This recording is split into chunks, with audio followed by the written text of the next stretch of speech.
Hello, guys, and welcome to my Thursday night football prediction where the Rams visit San Francisco.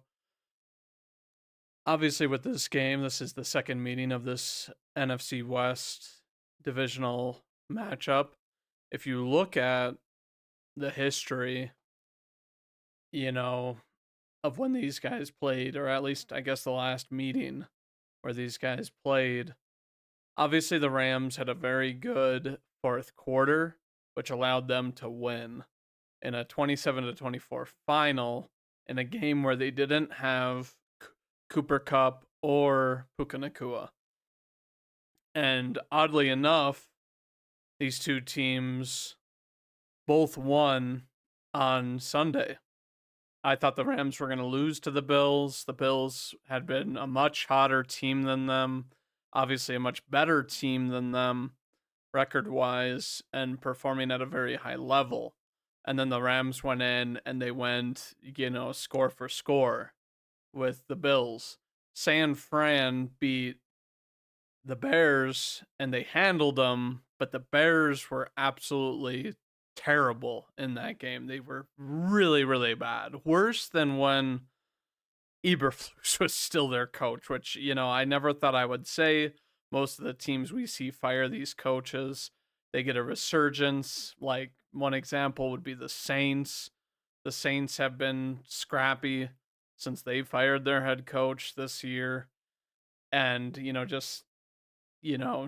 not characteristic of, I guess, what usually happens. Even last year with the Raiders firing their head coach, they were a lot better.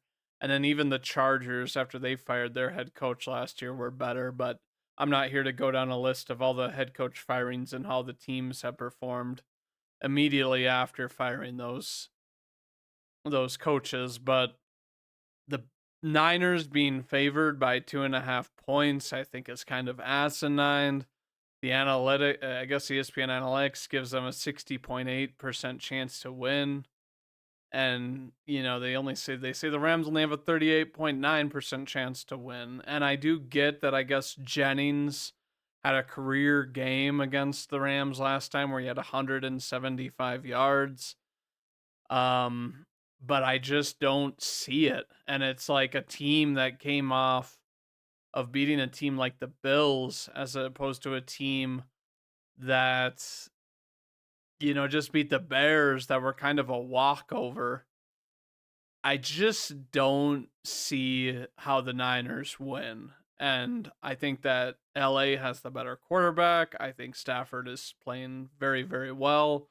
I think that Puka Nakua is going to continue to be able to get yards and they're going to feed him. Kyron Williams, my opinion of him is that he's a very serviceable back, a very good back, and a very smart back.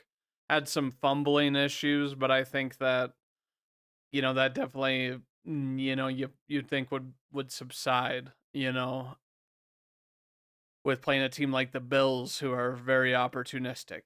But you also have Cooper Cup. I think that even if the Niners, try to tee up on Puka, I think that Cooper Cup can have a very, very big game. And he did well against the Bills. He was still putting up yards, just didn't quite have the game that Puka did.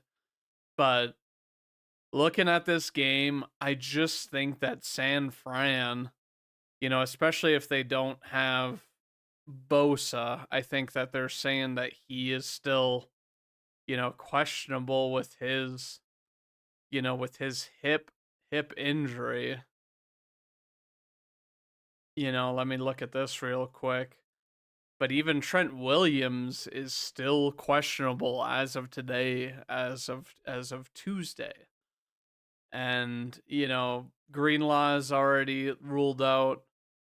And, I guess Bosa, they only list him with an oblique now rather than just an oblique and a hip injury, which I know he's been dealing with. But I feel like even when he's been on the field this year, he just hasn't been the same Bosa, banged up by injuries.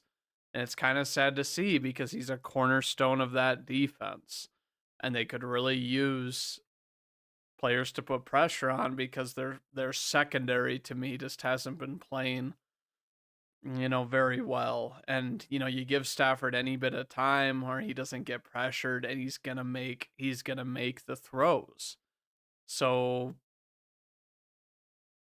looking at this, I think that the Rams defense, well, I don't think it's, the greatest, and they just played against the Bills who had been putting up, have been putting up monster points for a while, and I think it's going to be just easier to deal with Brock Purdy because he's just not Josh Allen, obviously.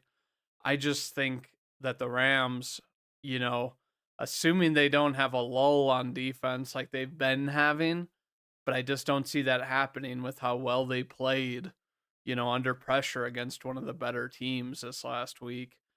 And, the thing with this division is that, every game down the stretch here really, really matters. And at this point, the Rams do hold their own destiny. They're a game behind Seattle, but Seattle doesn't have an easy schedule for the end of the year. So, it wouldn't be the end of the world if they did drop one game in the last four games, for the Rams, because I do think that they can beat Seattle when they meet, in the second meeting. But obviously, nothing's a given in the NFL. So you're thinking of, a San Fran team that, is finally kind of reeling a little bit, but is banged up. We're not going to have to deal with McCaffrey. Garendo is a serviceable back. I think he can do some good things. But overall, the concerns of their offense is that you've got to cover Kittle, Jennings, and those are their weapons. And I guess Ricky Pearsall to an extent, who has been off and on. But my prediction for this game is that the Rams win. And I just think that, looking at their schedule, you know, the you look at the Rams schedule and it's like, you play, San Fran here, and then you have you still have two more divisional games, and who's to know whether, I mean, obviously the Arizona has given you problems. They beat you soundly week 2, but you're a different team at this point in the season, and they're a different team, in the retrospect that, like, a lot more teams know you and that sort of thing. And obviously Arizona started off really hot, and they've since simmered down. But you look at the Rams, and it's like, should be able to beat San Francisco, beat the Jets, next week, and then, I mean, you'd think that they'd be able to beat Seattle. And, but a team like Seattle has, they have my Packers this week, which should be a tough game. And then they play the Vikings. And you just overall, I think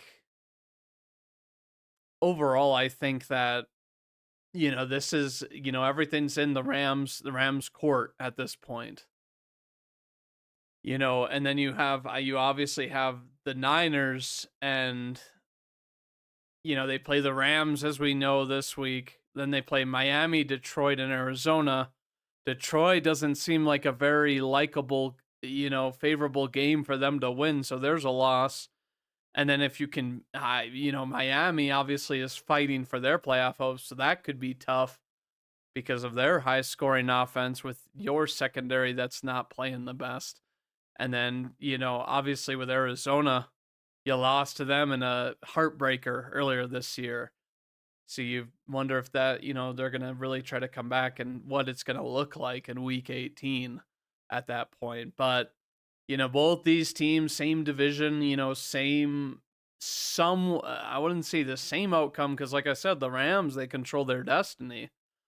But, if you're the Niners, it's kind of do or die.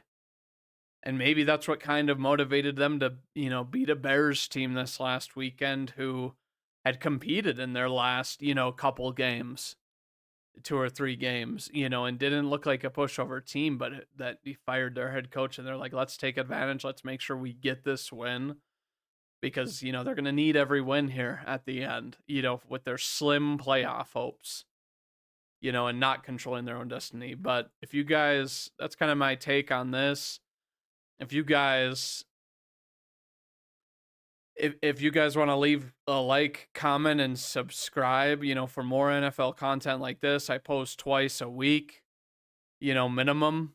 I would love to hear what you guys have to say about this game. It seems very bizarre to me that they give the advantage to San Fran, and then I guess the ESPN analytics are giving them such a favorable,